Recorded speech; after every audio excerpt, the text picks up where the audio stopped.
Covers the Tigers for the Detroit Free Press. He's down in Orlando for the winter meetings. He is Evan Petzold. And Evan, just so you understand, our drive into work today, snowy, treacherous. Whose lane is it anyway? I'm assuming conditions a little nicer in Orlando?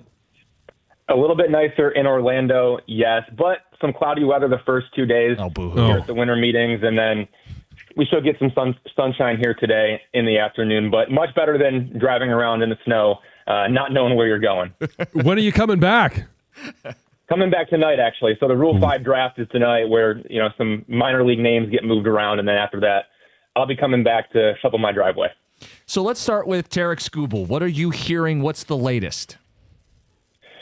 Yeah, Tarik Skubal is the hottest name here at the winter meetings, and just to get this out of the way, I don't think the Tigers will trade him. I don't think the Tigers will extend him, and I don't think the Tigers will go all in to win with him before free agency. As for the latest, the Tigers have shifted their tune.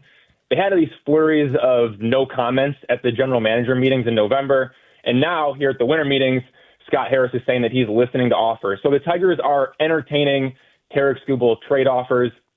There's no question about that. I think the Dodgers and the Mets are the top teams that could trade for him. As of how the upcoming expiration of the collective bargaining agreement impacts this situation with the chances of a lockout, I don't know that anyone truly knows. But as a reminder, the CBA doesn't expire until December 1st, 2026. And as we know, free agency starts at the beginning of November. So if a team like the Dodgers, if they want to sign Tarik Skubal for more than $400 million in the first month of free agency next offseason, they can. I mean, right before the expiration of the last CBA, we saw the Texas Rangers sign both Corey Seager for $300 million and Marcus Semien for $175 million. So I don't think the CBA hurts Tarik Skubal. I think it could actually help him if there is a deadline for teams to make moves. Deadlines force action, and if you're Tarik Skubal, you want all the action you can get next offseason. As for where we're at right now, Scott Harris, he is afraid to take a risk. I think that kind of leads me to believe that they're going to keep Tarik Skubal, let him walk after the season, collect a draft pick after the first round when he signs elsewhere in free agency. Like, if Scott Harris is too scared to build around him, then how is Scott Harris going to have the guts to trade him? For a trade to happen, I think the Tigers would have just have to be overwhelmed by the return, but Tigers view Skubal as the best pitcher in baseball. The other 29 teams say he's a one-year rental. It just makes it hard to line up on value. Do we know if the Tigers have made any credible offers to him in the last couple months since the season ended? As for a contract extension, I haven't heard about any renewed negotiations between the Tigers and Skubal. Like, the last I heard is what I've reported, 4 years, less than $100 million after the 2024 season. Publicly, his agent, Scott Boras, has come out and talked at both the general manager meetings and the winter meetings this offseason about Tarik Skubal being ready to listen to anything and everything from the Tigers. So that makes me think that they are still waiting on another offer from the Tigers. So you opened it up by saying you don't think they trade him. You don't think they extend him. So let's start with the first trade. Why not? Why not trade him?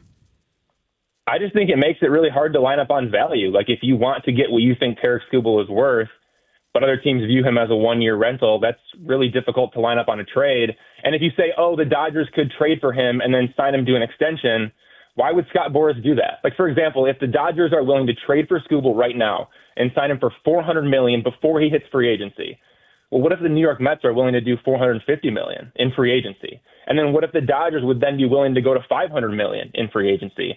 And maybe the New York Yankees go crazy and they say, you know what, we'll do $550 million. I mean, a trade and sign scenario is not going to accomplish a bidding war. And I think Scott Boras wants a bidding war for Tarik Skubal in free agency, specifically before the CBA expires. And then in terms of what you're getting back, like, if you're the Tigers and you decide that you're not going to trade him, you can't extend him, and if they're not going to go all in to win with him, because they didn't do that last year, remember. Like, they had the opportunity to go all in at the trade deadline to win with Tarik Skubal, and they didn't do it. So what makes you think they're going to do that in 2026? I just think that if that happens and the Tigers don't win the World Series, that's going to be a huge blemish on Scott Harris's resume.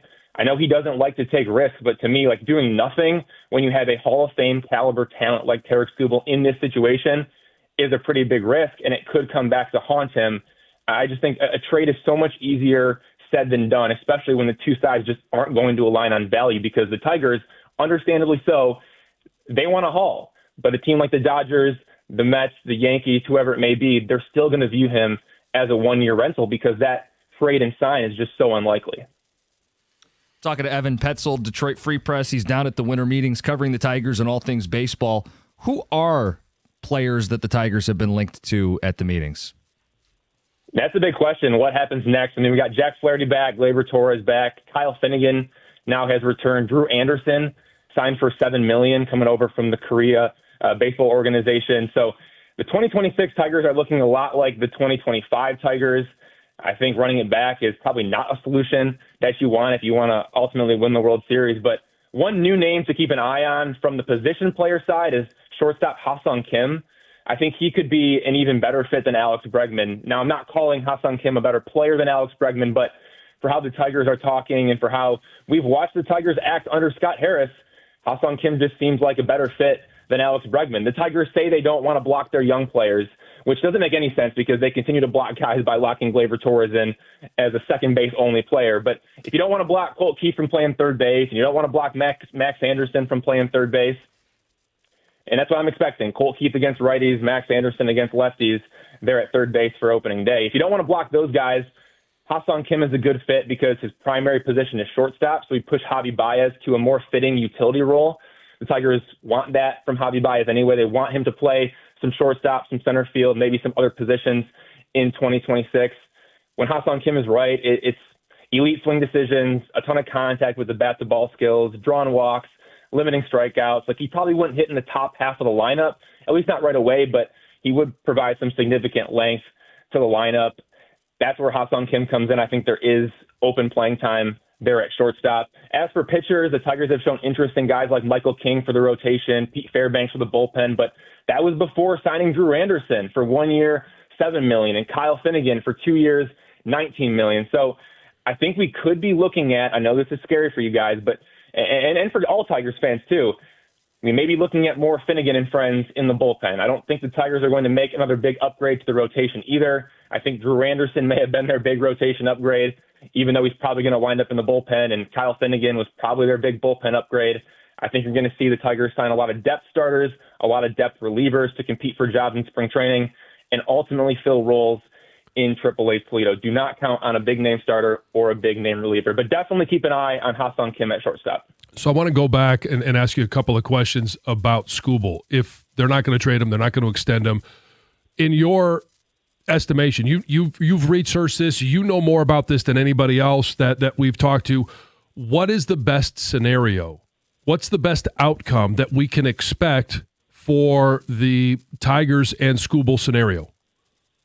The best scenario is, in this case, if the Tigers can extend him and if they don't trade him, the best scenario then would be to go into 2026, and it seems like they may just run it back outside of a few extra additions, and you win the World Series. Like, that is the best case scenario, is you find a way to get past the ALDS, you get into the ALCS, you surprise somebody, you win the World Series. And that's where I do think, again, like, Scott Harris does not like to take risks, but if the Tigers do nothing here, if they stand pat, they hold on to Tarik Skubal, they try to win the World Series, then they let him walk in free agency, they get the draft pick compensation after the first round. Like, they can go that route, but you better win the World Series. And if you don't, that's a huge blemish that could come back to haunt Scott Harris. Well, and it becomes a risk in its own way, right? There's the risk that you don't win the World Series. So even if you don't want to take risks, you're kind of forced to take some level of risk in this offseason going into next year.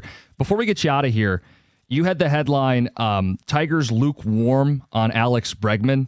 We know they pursued him heavily a year ago, and maybe they will again this year. Why would they not be interested the way they were a year ago?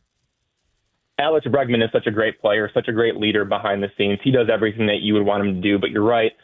The latest update there is the Tigers entered the winter meetings with lukewarm interest in Alex Bregman, and from everything I've gathered over the past 2 days, the Tigers are not preparing to chase Bregman this offseason like they chased him last offseason.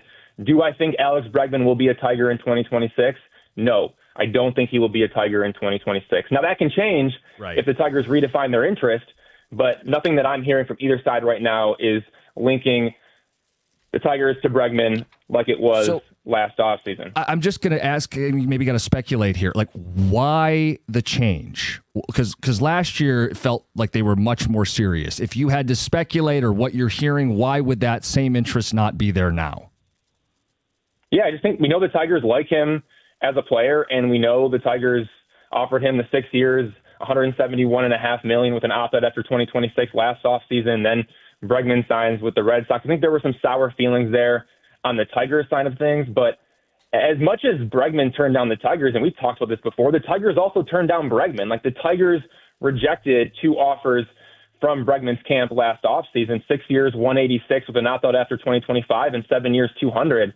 So the truth is the Tigers could have had Alex Bregman if they simply accepted one of those.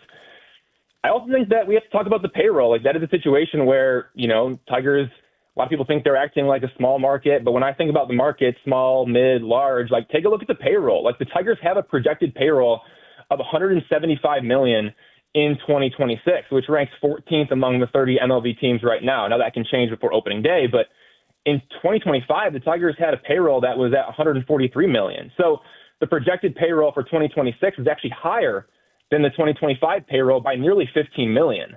So I think having a payroll that ranks around 14th in MLB, like that is the definition of the mid-market, but it's higher than where it was last season. So, I mean, you talk about trying to bring Alex Bregman back, you're pushing $180 million for the 2026 payroll. Like that's not something the Tigers have shown any willingness to do. So I think that's a part of it as well. He's Evan Petzold. Enjoy the sun because there's not going to be much when you get back here. Hey, thank you guys for having me on. I appreciate it. Anytime. Covers the Tigers for the Detroit Free Press.